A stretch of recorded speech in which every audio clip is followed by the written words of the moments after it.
এত বছর পর নিজের রুমটা আশ্চর্যান্বিত নয়নে দেখছে আবি। সেই পরিচিত ঘ্রাণ, যেখানে সে নিজের জীবনের 12টা বছর কাটিয়েছিল। যেই রুমটা ছিল তার একান্ত ব্যক্তিগত, আজও তাই আছে। একটা জিনিসও এদিক সেদিক হতে দেননি আবিরের মা মালিহা খান। এমনকি রুমে বছরের পর বছর তালা দিয়ে রেখেছেন তিনি। যখনই ছেলের কথা মনে হতো, ছেলের রুমে এসে নীরবে কেঁদে যেতেন, যেন কেউ বুঝতে না পারে। আবির রুমে ঢুকে লাগেজ খুলে নিজের পরনের টি শার্ট হাতে শাওয়ার নিতে চলে যায়। শাওয়ার শেষে বের হলেন একটা কফি কালার টি শার্ট আর একটা ট্রাউজার পরে, হাতে টাওয়াল নিয়ে মাথার চুল মুছতে মুছতে। খাটে বসে আছে তানভীর, লাগেজ নিয়ে এসে রুমেই বসে আছে সে। তানভীরকে দেখে আবির জিজ্ঞেস করছে, কি হলো, কিছু বলবি? তানভীর মুচকি হেসে জিজ্ঞেস করছে, আচ্ছা ভাইয়া, ওই লাগেজটা ধরতে দিল না কেন? কি আছে ওইটাতে? আবিরের চক্ষুদয় উদ্বেগ স্পষ্ট। চোয়াল শক্ত করে উত্তর দিল, ওইটাতে আমার পার্সোনাল কিছু জিনিস আছে। তানভীর হাসতে হাসতে উত্তর দেয়, সেই পার্সোনাল জিনিসগুলো দেখতে চাচ্ছে আমার অবুঝ মন। কি করব বলো? স্বভাবসুলভ গম্ভীর কণ্ঠে উত্তর দিল আবির, কাউকে দেখানোর জিনিস আশা করি পার্সোনাল হবে না। তানভীর ভাইয়ের আপত্তিস্বর বুঝতে পেরে এই বিষয়ে আর কিছু বলেনি, শুধু জিজ্ঞেস করে, বিকেলে কি বের হবে? আবির উপন্নিজ মাথা নেড়ে হ্যাঁ সূচক সম্মতি জানায়। তানভীর কথা না বাড়িয়ে চুপচাপ বিদায় নেয় রুম থেকে। আবির খাটের এক কোণায় বসে মোবাইল হাতে নিয়ে গুরুত্বপূর্ণ কিছু চেক করতে ব্যস্ত হয়ে পড়ে। মেঘ নিজের রুমে ঢুকে শপিং ব্যাগ খুলে 3টা ড্রেস বের করল। 3টা জামাই অসাধারণ সুন্দর, 2টা গ্রাউন্ড ড্রেস আর একটা গর্জিয়াস কাজের 3 পিস। ল্যাপটপটাও খুলে দেখে, তার প্রয়োজনীয় সকল অ্যাপ ব্রাউজার অলরেডি ল্যাপটপে সেট করা আছে। মেঘের দৃষ্টি যায় র্যাপিং পেপারে মোড়ানো বক্সের দিকে। র্যাপিং পেপার খুলতেই চোখে পড়ে 3টা উপন্যাসের বই, যেগুলোর ওপর ছোট একটা চিরকুটে লেখা, অ্যাডমিশনের পরে পড়বি। তার সাথে একটা ছোট্ট বক্স, যেখানে এক বক্স রঙিন পাথর। মেঘের এই পাথরগুলো ছোটবেলায় খুব পছন্দ ছিল। তার সাথে একটা আইফোন 13 প্রো ম্যাক্স মোবাইলের বক্স। ফোন দেখে মেঘের চক্ষু চড়ক গাছ।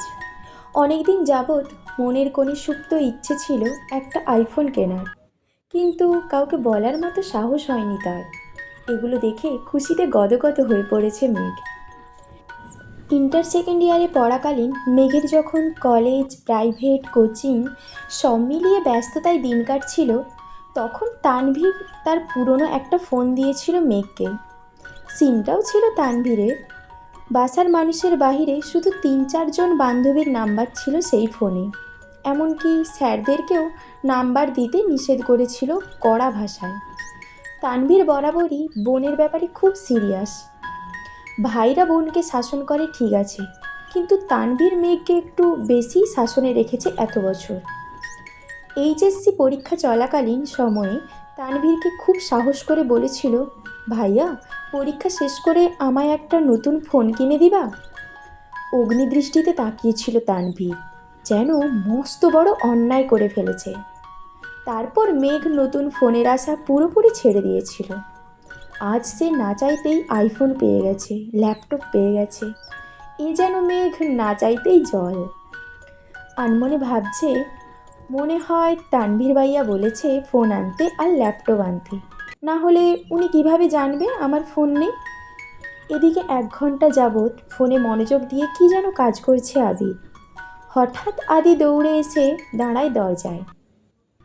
আদি বলল, ভাইয়া তোমায় খেতে ডাকছে। আবির বলল, যা, আসছি। 10 মিনিটের মধ্যে সাদা শার্ট পরে রেডি হয়ে নিচে নামলো আবির। অসময়ে তেমন কেউ নেই নিচে। বিকাল 4টা বাজে। সবার খাওয়া শেষ অনেক আগেই। মালিয়া খান বসেছিলেন ছেলের জন্য। ছেলের ফিটফাট হয়ে রেডি হওয়া দেখে মালিয়া খান জিজ্ঞেস করছেন, কোথাও যাবি? আবির বলল, হ্যাঁ, একটু কাজ আছে। আবির চুপচাপ খাবার খাচ্ছে। ছোটবেলা যা যা সে পছন্দ করত সব রান্না হয়েছে আজ। সব খেতে পারেনি, যতটুকু সম্ভব খেয়ে উঠে পড়েছে। এর মধ্যে তানভীর হাজির হয়েছে। শান্ত কণ্ঠে বলল, ভাইয়া রেডি আমি, এখন যাবে নাকি লেট হবে? এখনই বের হব। মালিয়া খান রান্নাঘর থেকে ডেকে বলছেন, গাড়ি নিয়ে বের হবি না, চাবি নিয়ে যা। গাড়ি লাগবে না আম্মু। দুই ভাই বের হয়ে গেল। যৌথ পরিবারগুলোর সবচেয়ে আনন্দময় সময় হলো সন্ধ্যাবেলা। বাড়ির সকলে মিলে হইচই করে বিকেলের নাস্তা খাওয়া, একটু টিভি দেখা, খেলাধুলা করা, আড্ডা দেওয়া। সমস্যা শুধু বড় ভাই তানভীর সব সময় মেঘকে চোখে চোখে রাখে। কি করছে কি না করছে, কখন খাচ্ছে, পড়াশুনো করছে কি না, এ সব কিছু দেখায় যেন তার একমাত্র কাজ। কিন্তু মিম আর আদিকে কোনো দিন একটা ধমক পর্যন্ত দেয়নি তানভীর। এ কেমন দুমুখ ব্যবহার! তানভীর যতক্ষণ বাসার বাইরে থাকে, মেঘ ততক্ষণ মুক্ত, স্বাধীন। তানভীর বাসায় না থাকায় তিন ভাই বোন মিলে ছোটাছুটি করছে।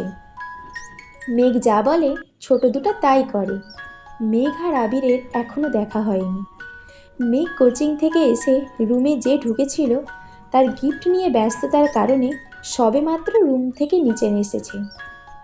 অন্যদিকে আবির বাসা থেকে চলে গেছে আরও 2 ঘন্টা আগে। মেঘ, মিম আর আদির ছোটাছুটি শেষ হয় বড় আব্বু জনাব আলী আহমেদ খানের বাসায় প্রবেশ দেখে। আলী আহমদ খান বাসায় ঢুকতে ঢুকতে নিজের স্ত্রী মালিহা খানকে জিজ্ঞেস করলেন, আবির কোথায়? মালিহা খান উত্তর বললেন, ও তো তানভীরকে নিয়ে বের হলো, বলল কি কাজ আছে। আলী আহমদ খান সোফায় বসতে বসতে মেঘের দিকে তাকিয়ে প্রশ্ন করলেন, পড়াশুনোর কী অবস্থা আম্মু? মেঘ শান্ত স্বরে উত্তর করল, আলহামদুলিল্লাহ ভালো বড় আব্বু। তবে তবে কি? প্রশ্ন করলেন আলী আহমদ খান। আমার ফিজিক্স আর ম্যাথে একটু সমস্যা, কোচিংয়ের সাথে কুলোতে পারছি না। প্রাইভেটগুলোতেও অনেকটা এগিয়ে গেছে। আলী আহমদ খান বললেন, ঠিক আছে, তোমার জন্য প্রাইভেট টিউটর নিয়ে আসবো। কাল বা পরশুর মধ্যেই ম্যানেজ করতেছি। তুমি চিন্তা করো না, মন দিয়ে পড়াশুনো করো আম্মু। তোমার ভাই তানভীর তো আমার কোনো কথা শুনে না, আর না শুনে তোমার আব্বুর কথা। কোথা থেকে মাথায় ভূত চেপেছে রাজনীতি করবে। পড়াশোনায় গুরুত্ব না দিয়ে রাজনীতিতে গুরুত্ব দিচ্ছে। তুমি পড়াশুনো করো ভালো করে, মেডিকেলে অথবা ঢাকা বিশ্ববিদ্যালয়ে যেন চান্সটা হয়ে যায়। জি বড় আব্বু, চেষ্টা করব। খেয়েছো কিছু তোমরা? আলী আহমদ খান জিজ্ঞেস করলেন। এবার উত্তরটা মিম দিল, হ্যাঁ বড় আব্বু, খেয়েছি আমরা। ঠিক আছে, এখন রুমে গিয়ে পড়তে বসো।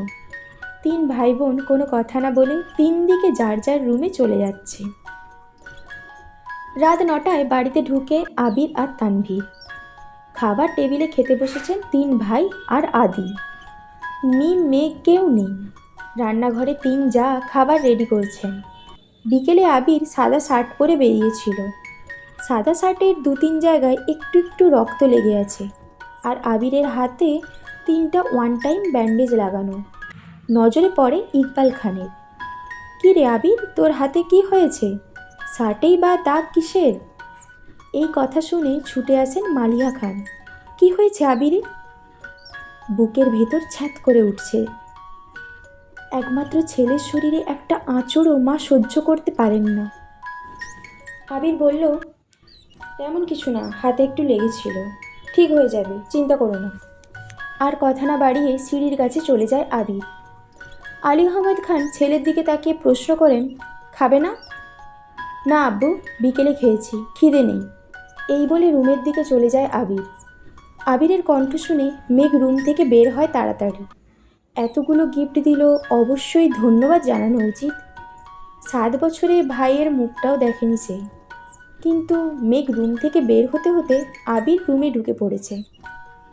মেঘের চোখে মুখে নীরবতা। নিচে গিয়ে সবার সাথে খেতে বসে। তানভীরও খেতে বসেছে হাত মুখ ধুয়ে। ইকবাল খান তানভীরের উদ্দেশ্যে বলে, তুই তো ছিলি আবিরের সাথে, কি হয়েছে বল?